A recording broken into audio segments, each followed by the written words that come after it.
나이가 들수록 먹는 양을 줄여도 다이어트에 좋다는 음식을 먹어봐도 심지어 다이어트 약을 복용해봐도 살이 빠지지 않고 건강검진 결과에서는 내장 지방이 많다는 피드백을 받아본 적 있지 않으신가요? 그런데 TV에 나오는 연예인들은 순식간에 10kg를 빼는 모습을 보면 내 자신의 의지가 부족한 것인지 그 사람들 특별한 체질을 가지고 있어서인지 의문이 들기도 합니다. 하지만 이러한 상황은 나의 체지방을 효과적으로 활용하지 못했을 때 발생하는 것입니다. 그러므로 이번에 소개할 정보를 주의 깊게 들어보시면 운동을 따로 하지 않아도 크게 식단을 변경하지 않아도 살이 빠졌다는 이야기를 들을 수 있게 될 거예요. 그럼 오늘의 건강세포 깨울 준비 되셨나요? 건강세포 깨우기 시작하겠습니다. 안녕하세요. 건강세포 알림이입니다. 여러분, 간헐적 단식에 대해서 들어본 적 있으신가요? 앞에서 언급한 연예인들 중에 일부는 운동이나 식단을 특별히 조절하지 않아도 체중이 빠졌다는데 몇몇은 간헐적 단식을 하고 있다고 밝혔습니다. 그래서 오늘은 간헐적 단식에 관해서 이야기를 나눠보겠습니다. 과연 얼마나 오래 단식을 해야 체중의 변화가 생기는지, 또한 어떤 사람들이 단식을 피해야 하며 효과적인 단식 방법, 그리고 단식 전후에 유의해야 할 점에 대해서 알아보도록 하겠습니다. 먼저 우리 몸이 금식 시간에 따라 어떻게 변화하는지 살펴볼게요. 우리가 음식물을 섭취하게 되면 우리 몸은 음식물을 분해해서 각 장기에 필요한 영양소로 보내는 역할을 해요. 이걸 소화라고 하죠. 소화 과정을 통해 음식은 당분으로 분해하면서 우리 몸의 혈당은 올라가게 됩니다. 이때 우리 몸은 인슐린이라는 호르몬이 나오는데 이 호르몬은 우리가 잘 알고 있는 것처럼 포도당을 분해해서 혈당을 낮추는 역할을 하죠. 이 인슐린이 분비되고 3시간에서 4시간이 지나야 비로소 소화가 마무리되며 우리 몸은 혈당이 낮은 상태가 되죠. 그래서 잠자기 전에 무엇을 먹었다면 최소 3시간 후에 자라고 하는 이유가 여기에 있습니다. 조금 더 시간이 지나 8시간이 지나면 우리 몸에 어떤 변화가 나타날까요? 건강검진을 해보신 분들이라면 다들 8시간 이상 금식해야 한다는 이야기를 들어보셨을 텐데요. 물까지 마시지 말라고 하고 심지어 12시간까지 금식을 권유하기도 합니다. 그 이유는 음식물이 위에서 대장까지 완전히 소화하는데 최소 8시간 이상 걸리기 때문입니다. 그래서 완전히 소화시킨 후 혈액 검사를 해야 정확한 혈당과 콜레스테롤, 중성지방 등의 수치를 알 수 있는 것이죠. 초음파도 마찬가지로 깨끗하게 볼 수 있게 되는 것입니다. 마치 기계가 24시간 연속으로 작동할 수 없는 것처럼 우리 소화기관도 휴식이 필요하며 8시간 동안의 공복을 유지하면 소화기관이 휴식할 수 있는 시간을 확보할 수 있게 됩니다. 공복 상태가 오래 유지되면 배가 고파서 한참 꼬르륵 소리를 내다가 갑자기 배가 고파지지 않고 몸에 열이 나는 경험 있지 않으신가요? 이때 우리 몸은 지방을 연소하여서 케톤을 생성하고 이를 활용하여서 필요한 에너지를 생산합니다. 이 케톤 수치는 18시간 정도의 공복을 유지할 때 뚜렷이 나타나게 된다고 합니다. 이때부터 우리 몸의 체지방이 분해되기 시작하는 것이죠. 더 금식을 유지해서 24시간이 지나게 되면 우리 위장은 드디어 쉴 수 있게 되는데요. 이때부터 자가포식이 시작됩니다. 자가포식이 뭐냐고요? 쉽게 말해서 우리 몸에 필요 없는, 즉 죽은 세포들을 처리하는 과정이라고 생각하면 됩니다. 우리 몸은 에너지를 만들어야겠고 가장 쉽게 쓸 수 있는 포도당을 이미 다 써버렸고 죽은 세포를 분해해서 우리 몸에 에너지를 얻는 과정인 것이죠. 그래서 24시간 공복을 하고 나면 오히려 피부가 좋아졌다고 말하는 사람이 있는데요. 바로 이 자가포식 기능이 활발히 일어나서 나타나는 현상이죠. 이런 작용으로 인해서 단식을 하게 되면 노화가 억제되고 다이어트가 되고 심혈관 질환이나 인슐린 저항성 등 만성 질환들의 지표들도 개선할 수 있다고 합니다. 그러니 이 단식을 한번 도전해보고 싶지 않으신가요? 이런 단식의 이점이 알려지면서 많은 프로그램도 생기게 되었는데요. 이에 따라 안전한 단식을 위해 국제저명 저널인 뉴트리언트에서는 단식 방법에 대한 가이드라인을 제공하고 있습니다. 먼저 이런 분들은 단식하면 안 됩니다. 나는 여기에 포함되어 있지 않은지 확인해보세요. 첫째, 어린이나 청소년은 심리적, 생리적으로 위험할 수 있으므로 제외되어야 합니다.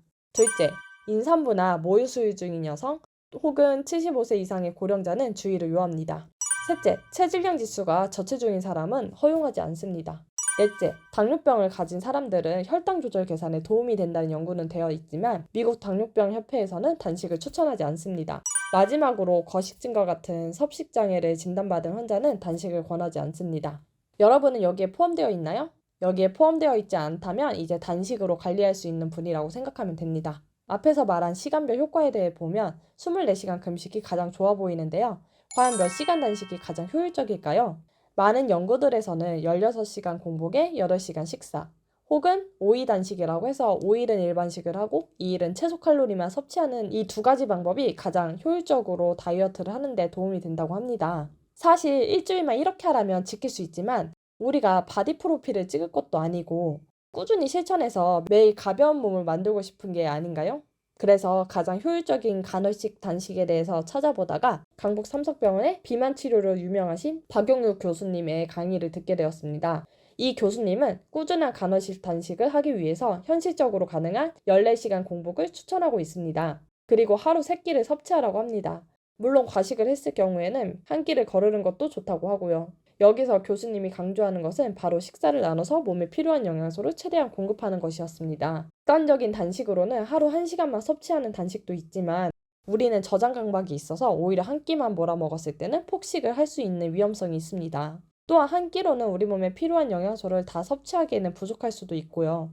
그래서 차라리 시간을 정해서 3끼만 규칙적으로 섭취하는 것이 신체 리듬을 회복하고 몸에 쌓여있는 지방을 잘 활용할 수 있는 방법입니다. 예를 들어서 오전 8시에 식사를 한다면 그 다음 12시에 점심 식사를 하고 오후 5시쯤에 이른 저녁을 먹으면 14시간 공복을 유지할 수 있습니다. 나는 직장인이라서 어렵다고 하면 아침은 미지근한 물 한 잔으로 공복을 유지하시고 12시에 점심을, 중간에 채소 스틱이나 달걀 같은 간식을 하나 드시고요. 7시에 저녁 식사를 하시면 됩니다. 여기까지 듣고 계신 분이라면 단식을 해야겠다는 생각을 하고 계신 분일 것 같은데요. 단식을 하기 위해서는 준비사항이 있습니다. 이 논문에서는 단식을 어떻게 하는 것이 건강한지에 대한 가이드를 제공하고 있어 쉽게 설명을 드릴게요. 먼저 우리가 잘 알다시피 과자, 라면 같은 가공식품이나 피자, 치킨 같은 고열량 식품, 콜라, 주스 같은 당이 많은 음식은 멀리하라고 합니다. 그림에서 보면 알 수 있듯이 설탕이 많은 음식을 먹으면 혈당이 급격하게 올라가게 되는데요. 이만큼 올라간 혈당을 처리하기 위해서는 많은 인슐린이 분비하게 되고 이로 인해서 혈당이 급격하게 떨어지게 됩니다. 그렇기 때문에 먼저 건강한 식단으로 바꾸는 노력이 필요합니다. 특히 불규칙한 식습관을 가진 사람이라면 금식 일주일 전에는 이런 음식들을 멀리하는 연습부터 하라고 권하고 있어요. 이미 건강한 식생활을 하고 있다면 다음으로는 단식 중 주의사항에 대해서 말씀드리겠습니다. 첫째로 무엇보다 균형 잡힌 식단과 식물성 식품, 특히 물이 풍부한 식품으로 금식 중 식사를 하는 것이 좋습니다. 단식의 부작용으로 전해질 부족이 일어날 수 있기 때문입니다. 또한 적절한 단백질 보충 없이 시도하는 단식은 근육을 쉽게 빠지게 하므로 먹고 활동하는 시간에는 골고루 잘 섭취하는 것이 중요합니다. 둘째, 먹는 것 중에서도 수분 섭취가 가장 중요한데요. 하루에 1.8리터 정도의 물을 마실 것을 권하고 있습니다. 수분 공급은 우리 신체의 노폐물을 운반하고 처리하는 역할을 하는 림프계를 원활하게 돌아가게 하기 때문에 면역 반응에 중요한 역할을 합니다. 셋째, 커피는 하루 3잔을 권하고 있습니다. 단 앞에서 이야기했던 것처럼 설탕이 들어가 있지 않는 아메리카노를 말하는 것입니다. 이 카페인은 열 생성을 촉진하여 지방을 산화시켜 체중 감량에 도움이 된다고 합니다. 커피를 좋아하는 분이시라면 꼭 참지 않아도 됩니다. 넷째, 단식 중 영양제를 보충하는 경우에는 주의를 해야 되는데요. 영양제 속에는 간혹 당이 들어가 있는 경우가 있기 때문에 그 당으로 인해 혈당이 확 올라갈 수 있습니다. 그러니 영양 성분표에서 당이 들어있는지 꼭 확인하시고 영양제를 보충하는 것이 좋습니다. 지금까지 단식에 대해서 이야기해봤는데요. 오늘의 건강세포를 깨우는 방법을 요약해보면 첫째, 단식은 시간에 따라 음식물을 소화하고 포도당을 태우고 지방과 불필요한 세포들을 제거하는 단계로 우리 몸에 반응을 합니다. 이 반응으로 다이어트나 만성질환 개선, 노화 억제와 같은 효과가 나타나게 되는 것이죠. 둘째, 지속적인 단식을 위해서는 14시간 단식과 규칙적인 식사를 하는 것이 도움이 됩니다. 셋째, 단식을 할 때는 어린이, 청소년, 임산부, 고령자, 저체중, 당뇨병 환자, 섭식장애 환자는 주의를 해야 합니다. 넷째, 단식 전에는 건강한 식습관으로 전환하는 연습이 필요하며 단식 중에는 충분한 수분 섭취와 균형 있는 식습관이 중요합니다. 커피는 하루 3잔이 권장되며 영양제 보충 시 당이 들어있지 않은지 확인이 필요합니다. 무엇보다 건강하자고 하는 단식이니 14시간 금식을 먼저 실천해 보시는 것은 어떠신가요? 하나씩 하다 보면 저절로 살이 빠지는 경험을 하시게 될 거예요. 시작이 반이라고 하잖아요. 오늘 이 영상을 통해서 더 건강을 잘 챙기시길 응원합니다. 오늘 영상이 유익했다면 소중한 분들께 공유해주세요. 구독과 좋아요는 좋은 콘텐츠 제작에 도움이 됩니다. 끝까지 시청해주셔서 감사합니다. 오늘 하루도 행복한 하루 되세요.